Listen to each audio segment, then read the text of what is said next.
Let's start with a vertical prison, where survival often comes at the cost of humanity. This structure, consisting of over 100 floors, offers enough food for only the upper levels, leaving those at the bottom to face starvation and, sometimes, cannibalism. This prison, officially named the Vertical Self-Management Center, is where Goring finds himself waking up in a concrete cell marked with the number 48.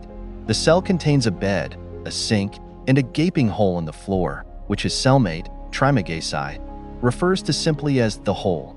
The prison seems to stretch endlessly, with hundreds of floors, each housing 2 prisoners assigned fake names by the authorities. Every day, a platform descends through a hatch, carrying food. Prisoners have just 2 minutes to eat before the platform moves to the next level. The lower the floor, the less food remains. At the end of each month, inmates are randomly reassigned to different floors. On his first encounter with the platform, Goring refuses to eat, as he isn't hungry and hopes to leave some food for those below. However, after gorging himself, Trimagayci spitefully spits on the table, saying the prisoners above likely did the same.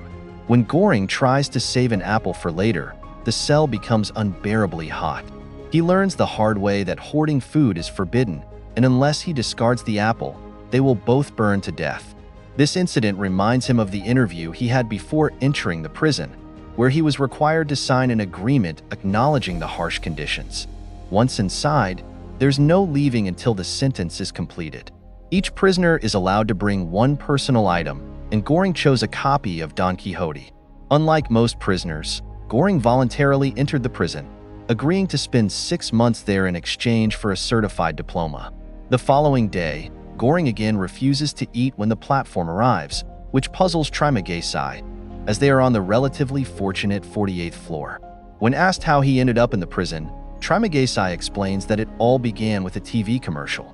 He had purchased an unusual knife advertised on television, only for a newer, superior knife to be promoted days later. Furious, he threw his TV out the window, killing a passerby. Given the choice between a psychiatric hospital and the pit, he chose the latter. Trimagayci shares that the lowest floor he ever reached was 132, a point where no food remained by the time the platform arrived. He knows there are even more levels below because he could see them. The true horror comes when prisoners are assigned to 2 consecutive lower levels, as starvation becomes inevitable. Goring is haunted by the possibility and attempts to reason with prisoners on other floors, urging them to ration their food.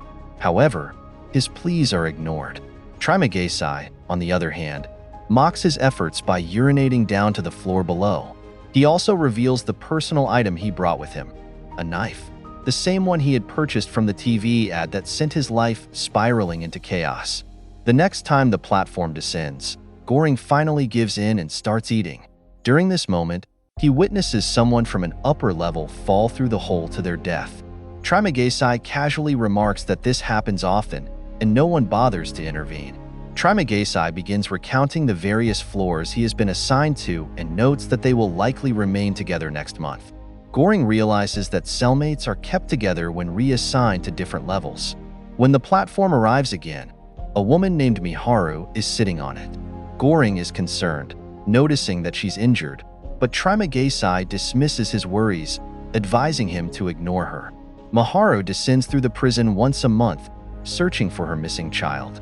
She is notorious for killing her cellmates, believing it increases her chances of reuniting with her child on the following floor shuffle. The man Goring saw fall earlier was likely one of her victims. Trimagayci insists that he has never killed anyone. Instead, he has only eaten the corpses of those who ended up on his floor. When Miharu's platform descends further, the prisoners below try to take advantage of her, prompting Goring to yell at them to leave her alone. At the end of each month, all prisoners are gassed unconscious and then relocated to new floors. When Goring regains consciousness, he finds himself chained to a bed on the 171st floor. Trimagayci explains that he chained Goring because he is younger and stronger, claiming it's purely for self-protection. The air is filled with the sounds of screaming, echoing from other floors as prisoners react to their new assignments. When the platform arrives, there's not a single crumb of food left. Days pass without nourishment, and after 8 days, Trimagayci declares that it's time to eat. Goring pleads for mercy, but his cellmate coldly ignores him. Using the knife he brought with him, Trimagesi cuts a piece of flesh from Goring's leg. However, before Trimagesi can eat it, the platform arrives with Miharu on it. She intervenes, attacking Trimagesi with his own knife. After incapacitating him, she frees Goring and hands him the knife to finish the job. Goring, weak from the ordeal, passes out shortly after. When he wakes, Goring finds himself bandaged with torn bed sheets, thanks to Miharu, who remains by his side. She is now eating Trimagesi's corpse and offers some of the meat to Goring. Though disgusted, Goring reluctantly accepts. Miharu also gives him water before silently leaving with the platform. As days drag on, Goring is left alone with Trimagesi's decomposing body. Desperation drives him to feed on maggots from the corpse. During this time, he begins to hallucinate, haunted by Trimagesi's ghost, who watches him with judgmental eyes as he eats. At the end of the month, gas fills the cell again, putting Goring to sleep.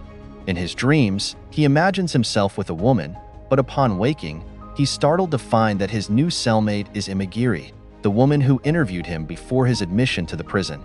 To his surprise, she has brought a dog with her. They now find themselves on level 33. Imagiri shares that she volunteered for the prison without knowing the true extent of its brutality. When the platform arrives with food, she only takes what she needs, feeding some to her dog before setting aside rations for later. As the platform descends to the lower levels, Imagiri attempts to reason with the prisoners, urging them to eat only their share and prepare extra portions for the next level. However, her plea is met with indifference. Goring remarks that the management likely wants to prevent any sense of solidarity from developing, which frustrates Imagiri. She argues that the management is entirely corrupt because she once worked for them. After 2 weeks, Goring grows tired of her constant frustration and makes a drastic threat. He tells the prisoners that if they don't follow her instructions, he will defecate on the food every day, forcing them to consume garbage. This threat proves effective, and the prisoners begin passing messages to the lower levels. Eventually, the platform arrives with an unconscious Miharu. Goring and Imagiri carefully place her on a bed and tend to her while the dog sneaks food. Once they leave the platform, the temperature drops drastically, and Goring must chase down the dog to reclaim the stolen food before they're punished for breaking the rules.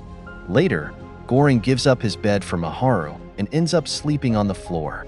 He wakes up to find the two women fighting, only to discover that Miharu had killed the dog to eat it.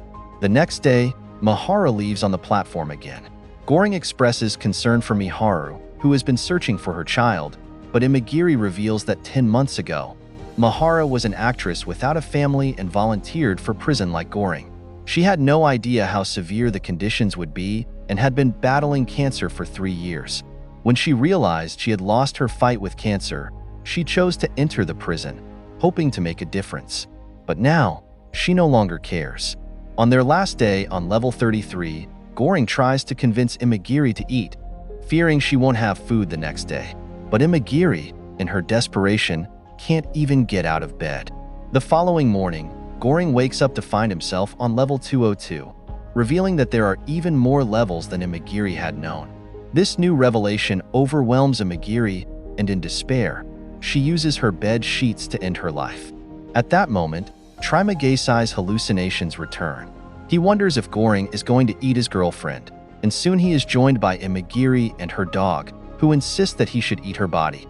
Goring does his best to ignore their delirious whispers and distracts himself with other thoughts. He tricks his body into consuming pages from his book and starts marking the passing days on the wall using a shard of plate. But eventually, the hunger becomes unbearable and Goring succumbs, beginning to eat Imagiri's body while Trimagesi guides him on where to cut. Eventually, the time passes and Goring is relieved to find that he's been moved to the 6th floor. The person lying on the other bed is Miharu, holding a knife. However, it turns out to be just a dream. His new cellmate is Bharat, who has brought a rope as his chosen item. Bharat is full of excitement, believing that from here, he can climb all the way to the top. He asks the people on level 5 for help, and they agree. Bharat begins his climb, but just as he gets started, another prisoner on the level lowers her pants and defecates on Bharat's face. Shocked and disgusted, Barrett loses his grip and lets go of the rope. Goring manages to grab him, but the rope is lost to the hole. When they reach the platform, they begin eating while the sounds of the prisoners on level 5 echo in the background, seemingly carefree. As time passes, Goring's hallucinations of Trimagesi and Imagiri return.